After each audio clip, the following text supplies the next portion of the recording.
Ambati Silks, Kanchipuram Saree Store, now in Vijayawada. Exclusive Pattu Sarees, Salwars and Lehengas. Suman TV ప్రేక్షకులకు నమస్కారం. ప్రస్తుతం మనతో పాటు ఉన్నారు శ్రీచక్రపీఠం వ్యవస్థాపకులు, ప్రముఖ జ్యోతిష్యులు బ్రహ్మశ్రీ ప్రదీప్ జోషి గురువు గారు. వారితో మాట్లాడదాం. గురువుగారు నమస్కారం. గురువుగారు శ్రీమాత్రే నమః. గురువుగారు, మరి చంద్రగ్రహణం, సూర్యగ్రహణం అయిపోయింది, చంద్రగ్రహణం వస్తుంది. ఏ రోజున ఎగ్జాక్ట్ గా ఉంటే గనక ఈ గ్రహణ ప్రభావం ఏ రాసుల వారి మీద ఉంటుంది? ఏమైనా పరిహారాలు పాటించాలా? పట్టు విడుపు సమయాలు గురువుగారు, అలాగే చూసుకుంటే గర్భిణీ స్త్రీలు కూడా ఉంటారు కదా, వారు ఏమైనా పద్ధతులు పాటించాలి అంటారా? ఒకసారి పూర్తి వివరణ గురువుగారు. శ్రీ గురుభ్యో నమః. శ్రీమాత్రే నమః. జయతి జగత సూను ప్రసూతిర్ విశ్వాత్మా సహజభూషణం నపసః ధృత కనక సదృశ దశశత మయూఖ మాలార్చిత సవిత. శ్రీమాత్రే నమః. చంద్రగ్రహణం ఈ సంవత్సరము గ్రహణాలు 4 ఉన్నాయి. సూర్యగ్రహణాలు 2, చంద్రగ్రహణాలు 2. సాధారణంగా సూర్యచంద్రగ్రహణాలు ఒకే నెలలోనే ఏర్పడతాయి. అంటే 15 రోజుల గ్యాప్లో, ఒక నెల రోజుల గ్యాప్లోనే ఇటు అమావాస్య పౌర్ణమి గ్యాప్లోనే వచ్చేస్తాయి. సో మొన్న ఈ మధ్యనే ఫిబ్రవరి 17వ తారీఖు సూర్యగ్రహణం ఏర్పడింది. అది మనకి మాఘ అమావాస్య రోజు ఏర్పడింది. సో నెక్స్ట్ వచ్చేటువంటి పౌర్ణమి చంద్రగ్రహణం.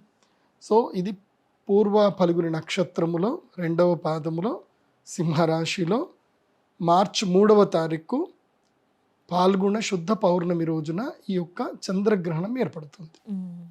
ఇది చాలా అద్భుతమైన చంద్రగ్రహణం. ఇది సింహరాశిలో సంభవిస్తుంది.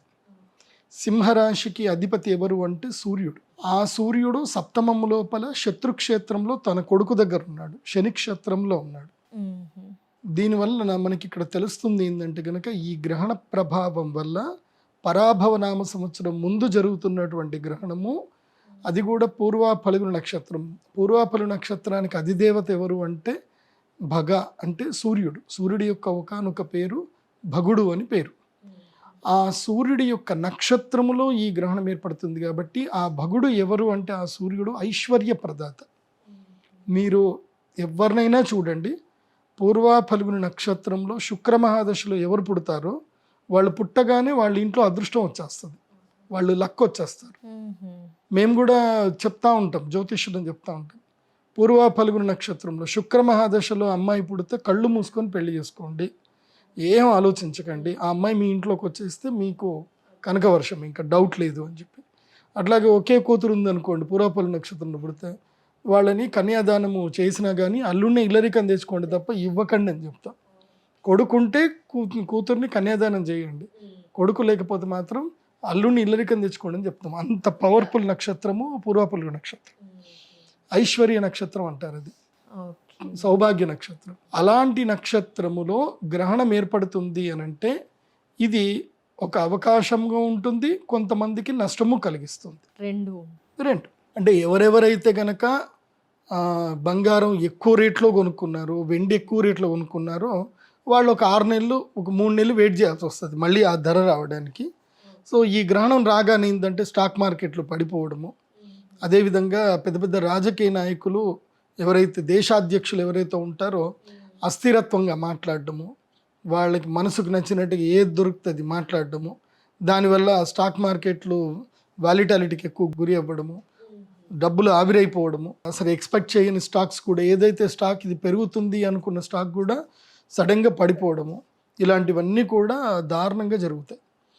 సో ఆల్రెడీ మనం ఫిబ్రవరి 17వ తారీఖు జరిగే సూర్యగ్రహణంకి 15 రోజుల ముందే మనకేం జరిగింది, జనవరి 30వ తారీఖు స్టాక్ మార్కెట్ భయంకరంగా కుదేలైపోయింది. ఆ రోజు అన్ని మెటల్స్, స్టాక్, బ్యాంక్ నిఫ్టీ, అన్నీ ప్రతి ఒక్కటి, ఇది అని కాదు అన్నీ కొత్త కుదేలాయి. అంటే 2008లో జరిగినటువంటి స్టాక్ మార్కెట్ ఏదైతే కుదేలైందో అది ఇప్పుడు జరిగింది.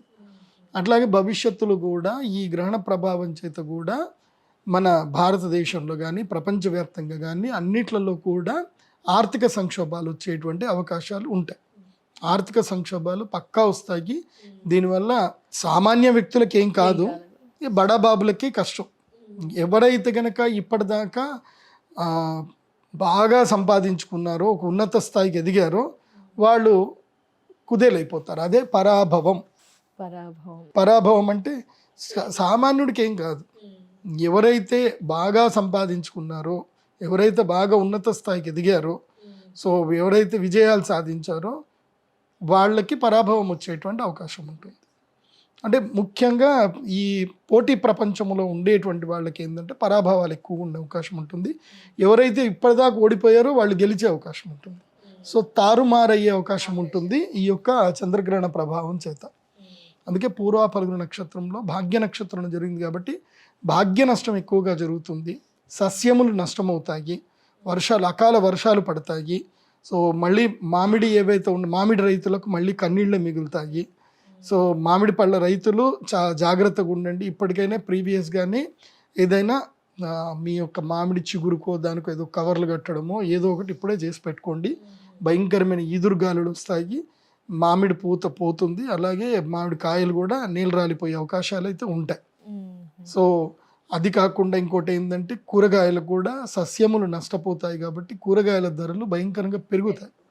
సో కామన్ మ్యాన్కి కష్టమవుతుంది కానీ రైతులకు మాత్రం లాభమే కలిగే అవకాశాలు ఉంటాయి. కానీ ఎక్కడ చూసినా ట్రేడరే లాభపడతాడులేండి. రైతుకి లాభం రాదు, కొనేవాడికి లాభం రాదు, మధ్యలో ట్రేడర్ మాత్రమే సంపాదించుకుంటారు. అది లోకవృత్తి అది. కాకపోతే రైతులు కొంచెం జాగ్రత్తగా మీరు గట్టిగా ఉంటే మీరు అమ్మకపోతే వాడెందుకు కొనుక్కుంటాడు. మీరు గట్టిగా బిగుసుకొని కూర్చోండి. ఎందుకోసమంటే ఈసారి కూరగాయలకు ధరలు ఎక్కువగా పెరుగుతాయి. మీరు రాబోయేటువంటి జూలైలో టమాటాకు ధర ఎక్కువగా పెరుగుతుంది. ఈ చంద్రగ్రహణం ప్రభావం చేత సస్యముల మీద ప్రభావం ఎక్కువగా పడుతుంది.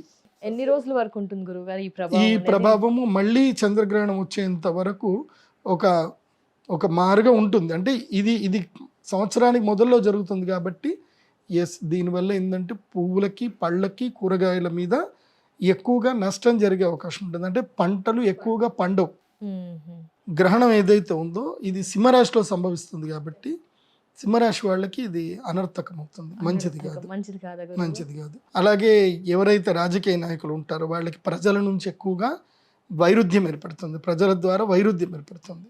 ఆ వైరుధ్యంతో రాజకీయ నాయకులకు కొంతమంది సీఎంలు కూడా మారుతారు, కొన్ని ప్లేస్లలో సీఎంలు మారుతారు. అట్లాగే మన భారతదేశానికి సంబంధించి బెంగాల్లో రాష్ట్రపతి పాలన కూడా వచ్చే అవకాశం ఉంటుంది. అక్కడ అల్లకల్లోలు ఎక్కువగా పెరుగుతాయి.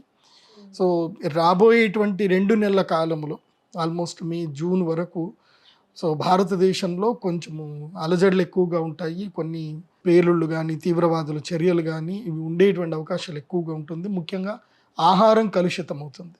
అది ఇప్పుడే మనం చూస్తున్నాం. ఇప్పుడు రాజమండ్రిలో జరిగిన ఇష్యూ, ఇప్పుడు అసెంబ్లీలోనే అదే జరుగుతుంది. కల్తీ పాలు వచ్చాయి, దాంట్లో చాలా మందికి డయాలసిస్ అవుతుంది, 4 చనిపోయారని తెలుస్తుంది. నేను ఇది ఆల్రెడీ చెప్పాను, కల్తీ అవుతుంది, మంచినీరు కల్తీ అవుతుంది, ఆహార పదార్థాలు కల్తీ అవుతాయని చెప్పి. చంద్రుడు జలకారకుడు, సో జలముల పైన ప్రభావం ఉంటుంది. సో పూర్వ ఫల్గుణ నక్షత్రం ఏంటంటే వర్ష నక్షత్రం. ఎప్పుడైతే సూర్యుడు పూర్వ ఫల్గుణ నక్షత్రంలో అడుగు పెడతాడో పూర్వ ఫల్గుణ నక్షత్రంలో ఉత్తర ఫల్గుణ నక్షత్రంలో కలిపి మొత్తం 20 రోజులు ఉంటాడు.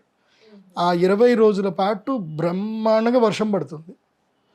ప్రతి సంవత్సరం మీరు చూసుకోండి, సింహరాశిలో సూర్యుడు ఎంటర్ అవ్వగానే పూర్వ ఫల్గుని, ఉత్తర ఫల్గుని, హస్త, చిత్త ఈ 4 నక్షత్రంలో ఉన్నంతసేపు మంచి వర్షాలు పడతాయి.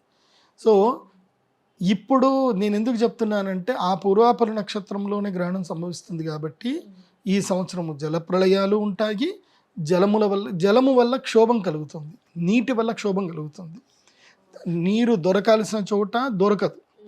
ఎక్కడైతే వద్దు అనుకుంటామో అక్కడ నీరు ఎక్కువగా అయిపోయి జల సమాధులు అయ్యే అవకాశం ఉంటుంది.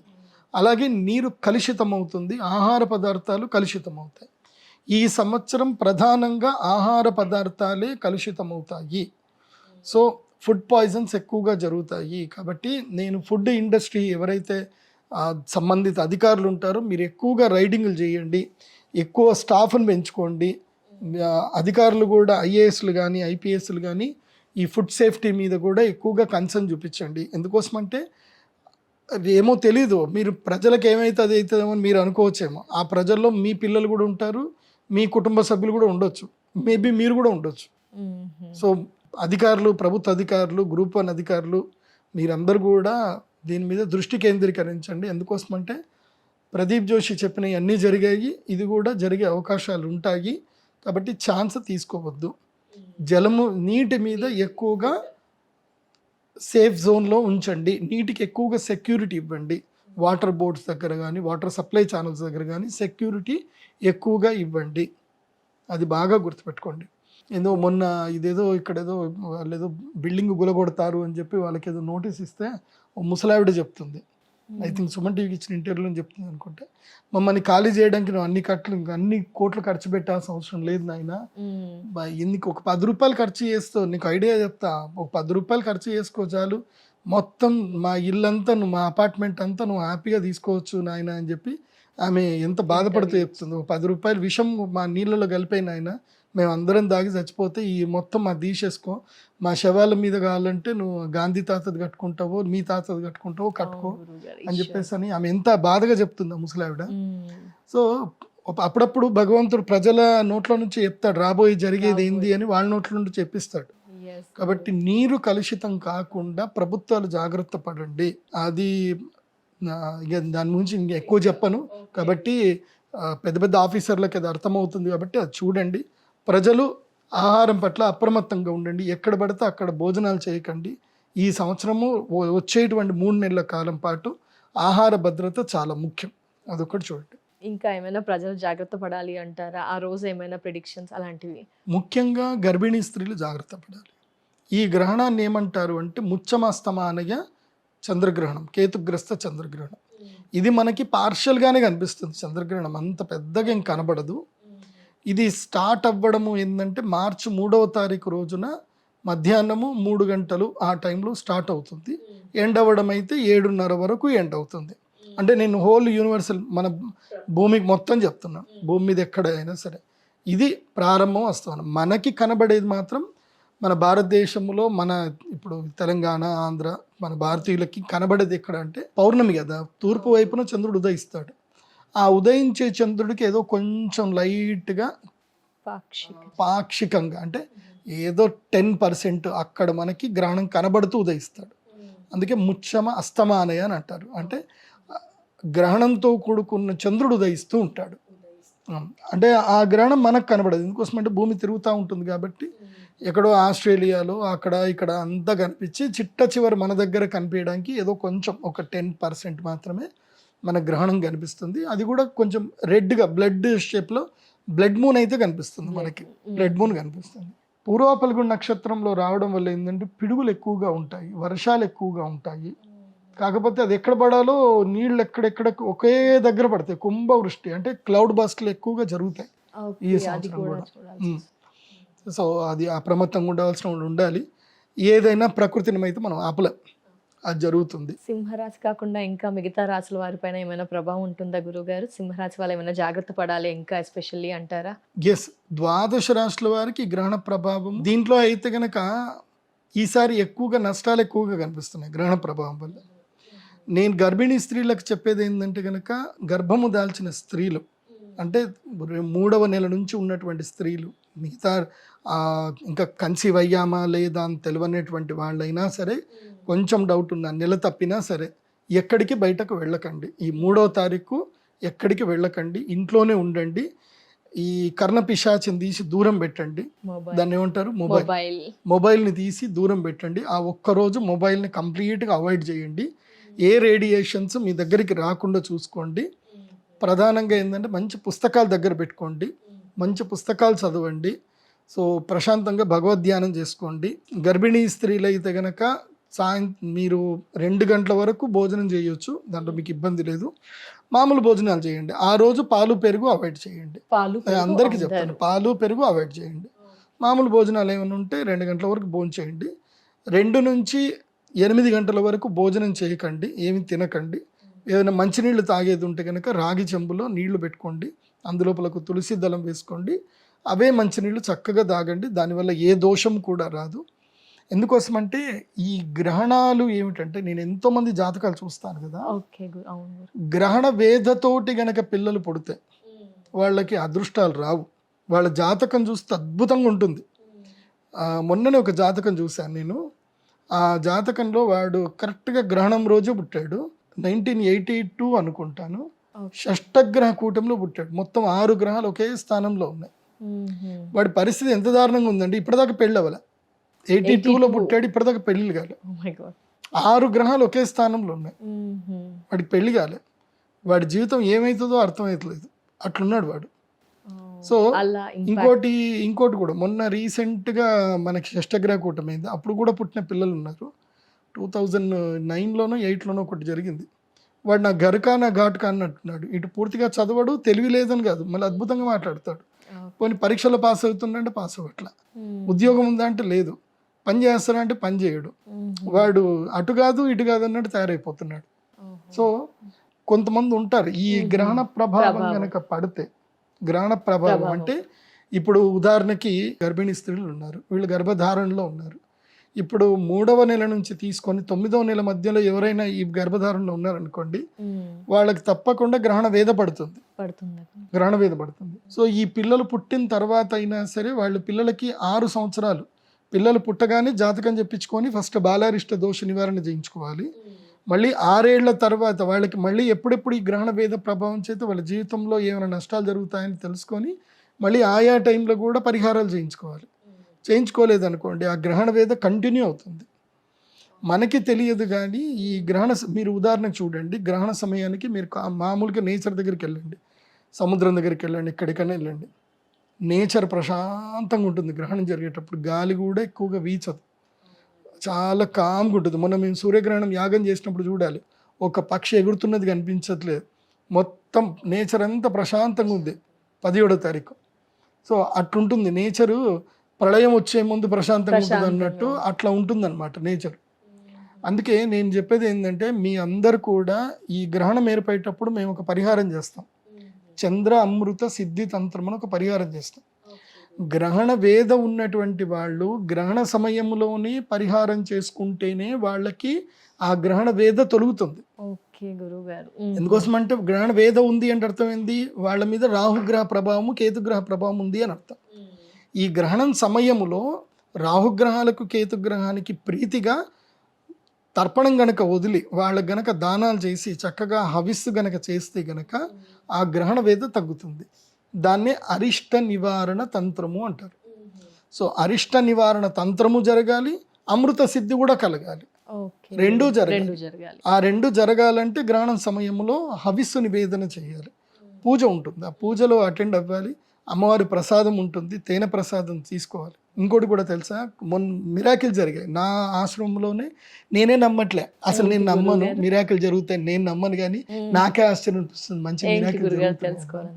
అంటే కొంతమంది మూగ పిల్లలు, కొంతమంది మాటలు సరిగా రాని పిల్లలకు మాటలు వచ్చేసాయి, they are now little bit they start talking అనమాట, బాగుంది. ఇప్పుడు ఆటిజం ఉన్న పిల్లలకు కొంతమందికి క్యూర్ అయింది, వాళ్ళకి అమ్మవారి బ్లెస్సింగ్స్ వచ్చాయి, వాళ్ళకి కొంచెం క్యూర్ అయింది. అట్లాగే ఒక పిల్లవాడికి ఇంకా ఆపరేషన్ చేస్తే కానీ వాడు బతకడు అన్న పిల్లవాడు కూడా వాడు చక్కగా బతికాడు, మంచిగా ఇప్పుడు హాయిగా తిరుగుతున్నాడు. వాడు చనిపోతాడు అనుకున్న పిల్లాడు బతికి తిరుగుతున్నాడు కూడా. ఏం చేశారు గురుగారు, ఈ పరిహారాలు ఏమైనా పాటించారా? ఏం లేదండి, గ్రహణ సమయము చాలా పవర్ఫుల్ టైం. ఆ టైంలో మేము అమ్మవారికి ఒక దివ్య మంత్రం చదువుతూ తేనెతో అభిషేకం చేస్తాం. ఆ అభిషేకం చేసిన తేనెని తమలపాకు పెట్టి లవంగం వేసి ఇచ్చేస్తాం, అది తింటే చాలు, దానికి ₹1 ఖర్చు లేదు. కాకపోతే అది పీఠానికి రావాలి, తీసుకొని పోవాలి. మరి చంద్రగ్రహణం రోజున ఏమైనా చేస్తున్నారా మీ ఆధ్వర్యంలో గురువు గారు? అలాంటి వారు రావాలి, అదే చేస్తున్నారు. అమృతం అంటే భూలోకంలో దొరికే అమృతం ఏమిటి అంటే గనక తేనె. మీరు ఎన్ని రోజులు పెట్టినా పాడవంది ఏంది అంటే తేనె. ఏ పదార్థం అయినా ఎన్ని రోజులు పెట్టినా పాడైపోతుంది, కానీ తేనె పాడవదు. సో అది తేనె. ఇంకోటి ఉంటుంది, అది సుర అంటారు. పాడవంది ఏంటంటే సుర అంటే అర్థం ఏంది, మద్యం మీరు ఎన్ని సంవత్సరాలు ఉంచితే దాంట్లో కిక్ అంత పెరుగుతుంది అని, అది సుర. ఇది అక్కడి నుంచే వచ్చింది, ఇది కూడా అక్కడి నుంచే వచ్చింది. ఏంటిది, మనకి ఈ యొక్క క్షీరసాగర మదనం జరిగినప్పుడు పుట్టిన దాంట్లలో కూడా అప్పుడు కూడా పుట్టిందే భ్రమరం. భ్రమరం అంటే ఏంటి, తేనెటీగ. మీరు ఒక్కసారి ఊహించుకోండి, ప్రపంచంలో తేనెటీగ లేదు అంటే మనం ఎవరు ఉండవు, మనకు తిండి దొరకదు. బికాస్ పరాపరాగ సంపర్కం జరగలేదు. తేనెటీగల వల్ల వృక్షానికి సంబంధించిన సంపర్కం జరగలేదు. పరపరాగ సంపర్కం జరగకపోతే నీకు చెట్లు ఎట్లా ఇదవుతాయి? సో అవే కదా మెయిన్గా. అందుకే మనము భ్రమరాంబ మల్లికార్జున స్వామి అని అంటాం మనం. సో భ్రమరాంబాదేవి లేకపోతే మనం లేము. ఆ భ్రమరము, తేనెటీగలు, తుమ్మెదలు, ఈ జాతి లేకపోతే మనం లేము, మనకు తిండి దొరకదు. సో అప్పుడు కల్పవృక్షము పుట్టింది, కల్పవృక్షంతో పాటు భ్రమరము పుట్టింది. అందుకోసం అంటే వృక్షాలు వికసించాలంటే ఏం కావాలి? భ్రమరం కావాలి. కాబట్టి తేనెటీగ చేసేది ఏంది? అమృతం ఏంటంటే తేనె. సో ఆ పువ్వులో నుంచి వచ్చేటువంటి మకరందము అది కూడా మన మన మానవుల లెవెల్కి అది అమృతమే. ఇది ఒరిజినల్ తేనె అయితేనే అది మనకు అమృతం. అట్లాగే ఎప్పుడైతే అమృత పాత్ర ఒలికింది, ఇప్పుడు గరుత్మంతుడు అమృతాన్ని తీసుకొచ్చి భూమి మీద పెట్టి కద్రు దేవత కోసం అని చెప్పి పెట్టి ఆ అమృత పాత్రను తిరిగి తీసుకొని వెళ్ళేటప్పుడు ఏం జరిగింది? దర్భల మీద పెట్టాడు. ఆ దర్భల మీద అమృతం ఒలికింది. అప్పుడు కద్రు దేవత యొక్క పిల్లలైనటువంటి సర్పములు ఆ యొక్క దర్భాలను నాకినాయి కాబట్టి వాటి నాలుక చీరి ఉంటుంది. పాము యొక్క నాలుక రెండుగా చీరింది ఉంటుంది, అవి నాకాయి కాబట్టి. అందుకే ఈ గ్రహణ సమయంలో సర్పదానం చేయటము, సర్పంకు సంబంధించిన మంత్రములు నమోస్తు సర్పేభ్యో ఏకైచ పృథ్వీమను ఏ అంతరిక్షే దివితేభ్యో నమో నమ స్వాహ అని చెప్పేసి అని ఆ సర్పమంత్రం చదివి అవిస్తునివ్వడము. తర్వాత ఆ ఏదైతే గనక అమృతము భూమి మీద పడినప్పుడు ఆ అమృత బిందువుల చేత పుట్టిందే తమలపాకు. తమలపాకు చెట్టు కూడా అమృతమే. అందుకే అది తులసి దళం తర్వాత దివ్యమైన ఔషధం ఏంటంటే తమలపాకు. అందుకే భోజనం తర్వాత ఇంత పాన్ వేసుకోండిరా అని చెప్పి మన తాతలు ముత్తాతలు అమ్మమ్మలు, మా అమ్మమ్మ అయితే రోజు సున్నం పెట్టి మంచిగా పాన్ వేసుకునేది మా అమ్మమ్మ. She lived up to 90 years వరకు బతికింది మా అమ్మమ్మ. కాబట్టి తమలపాకు కూడా అమృతం కిందకే సమానం. సో గ్రహణ సమయంలో అమృతము దొరుకుతుంది కాబట్టి ఆ తమలపాకులో తేనెతో మేము ఏదైతే పూజ చేసి ఇస్తామో అది గ్రహణ సమయంలో తీసుకోవాలి. అది మీకు ₹1 ఖర్చు ఉండదు. మా టెంపుల్కి వచ్చి అక్కడ కూర్చొని మంత్రం విని అమ్మవారి పూజ అయిన తర్వాత అది తీసుకోవాలి. తీసుకుంటే మీకు మిరాకిల్ జరుగుతాయి. మీరు నమ్మితే జరుగుతాయి. మీరు నమ్మండి, అమ్మవారిని ఆరాధన చేయండి. ఎందుకోసం అంటే మన మనస్సు చాలా గొప్పది. అది సంకల్పము చేస్తుంది, వికల్పం చేస్తుంది. ఇప్పుడు మీరు డిప్రెషన్లో ఉన్నారనుకోండి, మీ ముందు పంచభక్ష పరమాన్నాలు పెట్టినా మీకు మనసుకి ఒంటికి ఎక్కదు. మీ మనసు మంచిగా ఉంది, కారం అన్నమైనా తినండి, ఆవకాయ అన్నమైనా తినండి, మంచిగా వెళ్ళిపోతుంది. మనస్సు బాగుండాలి. సో మీ మనస్సు మీరు అమ్మవారి మీద కేంద్రీకరించండి, భక్తిలో మీ మనస్సును ముంచండి, అక్కడికి రండి, అద్భుతాలు జరుగుతాయి. జరుగుతూ ఉంటాయి కూడా, జరగబోతాయి కూడా, వస్తాయి. నేను అందరికి నాకు కొంచెం అక్కడ ఆ ఒక్కరోజు నాకు ఎట్టిక అవుతుంది కానీ ఓపిక్గా అందరికీ ప్రసాదం ఇస్తాను, అందరికీ మంత్రించిన. ఇంకోటి ఏంటంటే ఆ రోజు మేము తెల్ల ఆవాలు కూడా ఇస్తాను. తెల్ల ఆవాలు ఇస్తాను. అది ఏమిటంటే కనుక దాంట్లో ఒక ప్రత్యేకత ఉంటుంది. తెల్ల ఆవాలు ఏమిటంటే కనుక మంత్రభూయిష్టమైనటువంటి శక్తి వాటికి తొందరగా వస్తుంది. ఆవాలకి మీరు మంత్రశాస్త్రం తెలిసిన వాళ్ళకి తెలుస్తుంది ఆవాల యొక్క గొప్పతనము. కాబట్టి ఆ తెల్ల ఆవాలు ఇస్తాం. ఏంటంటే అది ఎవరికి అనంటే ఎవరికైతే భూములు అమ్ముడుపోవాలో, మా భూములు అమ్ముడుపోవట్లేదండి, మాకు అది పోతే మాకు ఏమైనా డబ్బులు వస్తాయి, మాకు శత్రుబాధ ఎక్కువ అవుతుంది, మాకు చీడపీడలు ఎక్కువగా ఉన్నాయి అన్నటువంటి వాళ్ళకి ఏంటంటే ఆ రోజు అందరికీ సమానంగా మంత్రించిన తెల్లవాళ్ళు ఇస్తాం. అవి వాళ్ళ ఇంట్లో పెట్టుకొని వాళ్ళ భూమి ఏదైతే ఇప్పుడు ఒక అగ్రికల్చర్ ల్యాండ్ ఉంది, సరిగ్గా పంటలు పండట్లేదు అనుకుంటారనుకోండి, అది వెళ్ళి రోహిణి నక్షత్రం రోజున తెల్ల ఆవాలు మేమైతే ఇస్తామో, రోహిణి, హస్త, శ్రవణ ఈ 3 నక్షత్రాల రోజున ఆ తెల్ల ఆవాలు తీసుకొని వెళ్ళి వాళ్ళ పొలంలో చల్లుకున్నారనుకోండి, వాళ్ళు ఏ అభీష్టంతో చల్లుతారో అభీష్టం నెరవేరుతుంది. ఈసారి పంట బాగా పండాలి అనుకుంటే పంట కూడా మంచిగా పండుతుంది. అలాగే అమ్ముడు పోవాలి అనుకుంటే అమ్ముడు కూడా పోతుంది. అదే పొలంలో లిటిగేషన్లో ఉన్నాయి, ఇబ్బందుల్లో ఉన్నాయి, కోర్టు కేసులు ఇబ్బందులు ఉన్నాయి, అదే తెల్ల ఆవాలు తీసుకొని వెళ్ళి ఏం చేయాలంటే ఆరుద్ర నక్షత్రం రోజున ఆ తెల్ల ఆవాలు చల్లాలి. చల్లితే లిటిగేషన్స్ అన్నీ కూడా తొందరగా పోయి ఏదో కాంప్రమైజ్ సెటిల్మెంట్ ఏదో ఒకటి పరిష్కార మార్గం అయితే దొరుకుతుంది. సో అట్లా పరిష్కారం చేసుకోవచ్చు. లేదు డబ్బులు ఎక్కువగా దొంగతనాలు చేశారు, మా డబ్బులు తీసుకున్నారు, అప్పులు తీసుకున్నారు, మేము తిరిగి ఇవ్వమన్నా తిరిగి ఇవ్వట్లే, మేము ప్రామిసరీ నోట్ రాయించుకోలేదు, ఏం ఒక నోటి మాట కొద్దికి ఇచ్చాము, అవసరం అని ఇచ్చాము, వాళ్ళు మాకు తిరిగి ఇవ్వట్లే, ఇలాంటివి కొన్ని ఉంటాయి బాధలు. అలాంటి వాళ్ళకి ఏంటంటే ఈ తెల్లవాళ్ళు ఏదైతే నేను ఇస్తానో మిగతా వాళ్ళ దగ్గర ఉండే ఇంకొక 1 కిలో తెల్లవాళ్ళు అవి కలుపుకొని ఓం ద్రాం దత్తాత్రేయాయ నమః అన్న మంత్రం చదువుతూ ఆరుద్ర నక్షత్రం రోజున రావి చెట్టు యొక్క పుడకలు, రావి చెట్టు నుంచి లేదా మర్రి చెట్టు నుంచి స్వయంగా పడినటువంటి సమిదలు ఉంటాయి, ఎండిపోయి పడ్డ సమిదలు ఉంటాయి, అవి ఏరుకోవాలి. అవి అశ్విని భరణి నక్షత్రంలో ఏరుకోవాలి. అశ్విని భరణి కృత్తిక రోహిణి నక్షత్రం రోజుల్లో ఏరుకోవాలి. ఏరుకొని ఆరుద్ర నక్షత్రం రోజున ఎక్కడైనా ఇంట్లో చేయకూడదు, ఇది ఇంట్లో చేయకూడదు. ఆరు బయట ఎక్కడైనా సరే, లేదంటే ఇంటి దాబా పైన కానీ, లేదంటే మీ పొలంలో కానీ, వేరే ఎక్కడైనా సరే ఆరు బయట చేయాలి. బయట చేయాలి, ఏం లేదు. వాటన్నిటిని కూడా ఒక బియ్యపిండి ఉంటుంది కదా, బియ్యపిండితోటి ముగ్గు వేయాలి. అంటే ఒక స్క్వేర్ వేసి దానికి మళ్ళీ ఆపోజిట్ స్క్వేర్ వేస్తే 8 కోణాలు వస్తాయి. ఇప్పుడు స్క్వేర్కి ఆపోజిట్ స్క్వేర్ వేస్తే 8 కోణాలు వస్తాయి. ఆ 8 కోణాల మధ్యన ఈ యొక్క ఒక కర్పూరం పెట్టేసి, ఈ సమిదలు పెట్టి కర్పూరం వెలిగించి, ఈ సమిదలన్నీ కూడా వెలిగిస్తూ అగ్ని వస్తున్నప్పుడు ఈ యొక్క ఏదైతే ఉంటుందో తెల్ల ఆవాలు ఉంటాయో, ఆ తెల్ల ఆవాల్ని దాని లోపల నువ్వుల నూనె, లేకపోతే బర్రె నెయ్యి, ఆవు నెయ్యి కాదు, మహిష నెయ్యి, మాయిషం ఘృతం అంటారు అది. సో బర్రె నెయ్యి కొంచెం వేసి, లేదంటే మీకు అంత మీరు బడ్జెట్ లేకపోతే నువ్వుల నూనె వేసి, మీకు ఒకవేళ నిజంగా దుఃఖం వస్తుంది, ఏడుపు వస్తుంది, వాళ్ళు మిమ్మల్ని అంత బాధ పెట్టారు, మీకు కన్నీళ్ళు వచ్చేంత బాధ పెడితే ఎస్, మీ కన్నీళ్ళు కూడా దాంట్లో వేయండి. ఓకే గురువు గారు, అది అది అది రియల్ ఆజ్యం. అది దానికి ఉన్న పవర్ వేరే. అది వేసి దత్తమంత్రం చెప్పండి. ఎందుకోసం అంటే కలియుగములో సమస్త ఈ భూలోకంలో ఉండే సమస్త పిశాచ గణాలన్నింటినీ కూడా కంట్రోల్ చేసేది దత్తాత్రేయ స్వామి. కాబట్టి దత్తమంత్రం చదవండి. ఆయన శిష్యుడే కార్తవీర్యార్జునుడు. సో కార్తవీర్యార్జునుడిని మనసులో స్మరించుకుంటూ ఓం నమో భగవతే కార్తవీర్యార్జునాయ, ఓం నమో భగవతే కార్తవీర్యార్జునాయ, అది హూం ఫట్ స్వాహ అంటారు. అది మీకు మంత్రం రాకపోతే అనకండి. ఓం నమో భగవతే కార్తవీర్యార్జునాయ హూం ఫట్ స్వాహ అనుకుంటూ 108 సార్లు ఈ యొక్క తెల్లాబాలు వేయాలి. మళ్ళీ ఇంకో 108 సార్లు ఓం ద్రాం దత్తాత్రేయాయ నమస్వాహ అనుకుంటూ 108 సార్లు వేయండి.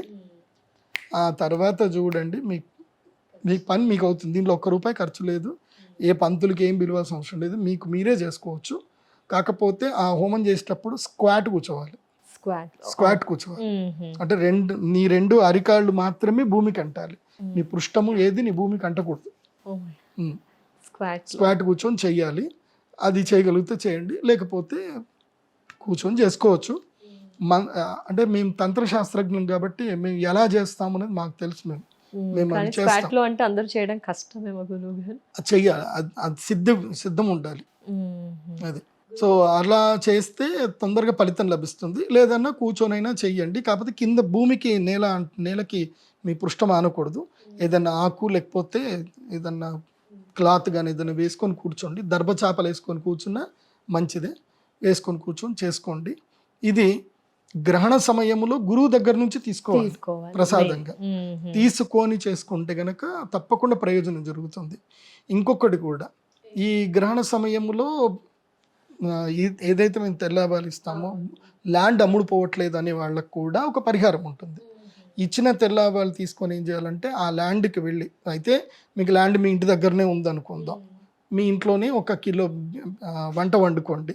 యాక్చువల్లీ చేయాల్సిన పద్ధతి ప్రకారం చెప్తాను, నేను మళ్ళీ ఏమీ ఈజీ మెథడ్స్ ఏం లేవు. వాస్తవంగా మీ భూమి అమ్ముడు పోవాలి, మీకు ఆ భూమికి మంచి రేట్ రావాలి, అమ్ముడు పోవాలి, దానికి ఆకర్షణ శక్తి రావాలి. భూమిని ఎవరైనా చూడగానే వెళ్ళగానే కొనాలి అన్న భావన వాళ్ళకి రావాలి అంటే ఏం లేదు, ఆ భూమిలోకి వెళ్ళాలి. ఏదైతే కనుక హస్తా నక్షత్రం రోజున, హస్తా నక్షత్రం గొప్ప నక్షత్రం, ఆ నక్షత్రం రోజున భూమి దగ్గరికి వెళ్ళి కర్రలు పెట్టి ఒక గిన్నె తీసుకొని వెళ్ళాలి. ఇంటి నుంచి వెళ్ళేటప్పుడే అందులోపల 1 కిలో బియ్యం మంచిగా చక్కగా కడిగి, బియ్యం ఉడుకుతున్నప్పుడు ఇంత పసుపు, అందులోపల ఇంత బెల్లం, తర్వాత నెయ్యి, ఆవు నెయ్యి కానీ బర్రె నెయ్యి కానీ ఏదైనా సరే మంచి నెయ్యి వేసి దాన్ని చక్కగా బెల్లం అన్నంలాగా తయారు చేయాలి. తయారు చేసి అరిటాకు దొరికితే అరిటాకు, లేకపోతే విస్తారాకు దొరికితే విస్తారాకు, ఏమైనా అరిటాకు అయితే మంచిది. ఓ పెద్ద అరిటాకు తీసుకొని అరిటాకు నిండా ఆ అన్నం పరిచేయాలి. అన్నం పరిచేసి దాని చుట్టూ తెల్లావాలు వేయాలి. దాని చుట్టూ తెల్లావాలు వేసి కొబ్బరికాయ కొట్టి దండం పెట్టి ప్రకృతి దేవతకి దండం పెట్టుకోవాలి. ఆ భూమాతకి భూదేవతకి దండం పెట్టుకోవాలి. ప్రకృతి దేవత, ఈ భూమికి ఆకర్షణ శక్తిని ఇవ్వండి, మేము ఇది భూమిని అమ్ముదాం అనుకుంటున్నాము, ఆకర్షణ శక్తిని ఇవ్వండి. ఎవరైతే కొనుక్కుంటారో వాళ్ళు కూడా బాగుపడాలి, ఈ భూమి ద్వారా వాళ్ళకి కూడా మంచి జరగాలి. ఎందుకోసం అంటే నేచర్కి ఏదైతే ఇస్తావో నీకు అదే వస్తుంది. ఎవరికైతే వాడికి అంటబెట్టేద్దాము అని ఆ ఫీలింగ్ పెట్టుకోవద్దు. ఎవరు కొనుక్కున్నా వాళ్ళకి భూమి వల్ల వాళ్ళకి లాభం కలగని అన్న మా ఆలోచనతోటి, మంచి ఆలోచనతోటి కొబ్బరికాయ కొట్టి ప్రకృతికి నైవేద్యం పెట్టేసి మీరు వచ్చేసేయండి. అవి పశుపక్షాదులు తిన్నా, చీమలు తిన్నా, ఏది తిన్నా అవి బ్లెస్సింగ్స్ ఇస్తాయి. ఒకటి గుర్తుపెట్టుకోండి, బ్లెస్సింగ్ అనేది ఎవరైనా ఇస్తారు. వాళ్ళ కడుపు నింపితే చాలు వాళ్ళు బ్లెస్సింగ్స్ ఇస్తారు. ఆ బ్లెస్సింగ్ అనేది అద్భుతంగా ఉంటుంది. అందుకే అన్నదానం మహాదానం విద్యాదానం తతప్పరం. సో అయితే నువ్వు అన్నదానం చేయి, ఆ అన్నదానం వల్ల నీకు బ్లెస్సింగ్స్ వస్తాయి.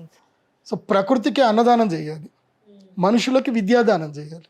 మనుషులకి విద్యాదానం, వాటికి నువ్వు విద్య ఏం నేర్పిస్తావు? వాటి నుంచి నువ్వు నేర్చుకోవాలి. మనం పిట్టల నుంచి మనం ఇల్లు ఎట్లా కట్టుకోవాలో మనం నేర్చుకోవాలి. కాబట్టి ప్రకృతి నుంచి మనం నేర్చుకోవాలి, ప్రకృతికి అన్నం పెట్టాలి. ప్రకృతి సొంతంగా చేసుకోలేనిది ఆహారమే. అందుకే భగవంతుడు ప్రకృతికి జంతువులకి మధ్యన మనిషిని ఒక అనుసంధానంగా పెట్టాడు, ప్రకృతిని అనుసంధానంగా పెట్టాడు. ఆ ప్రకృతిలో ఉండే జంతువులకి మీరు హామ్ చేయకుండా వాటికి ఫుడ్ అనేది ఇవ్వండి. ఎందుకోసమంటే అవన్నీ కూడా తిరియగమనములు, అవి ఆహారం కోసమే తిరుగుతాయి, వాటికి వేరే ఏ ఆశ ఉండదు. ఒక్క మనిషికి తప్ప, ఈ భూప్రపంచంలో ఒక్క మనిషికే డిఫరెంట్ ఆ కోరికలు ఇక ఉంటాయన్నమాట. అవి లెక్కలేనని ఉంటాయి అన్నమాట, ఎన్ని నేను చెప్పలేను.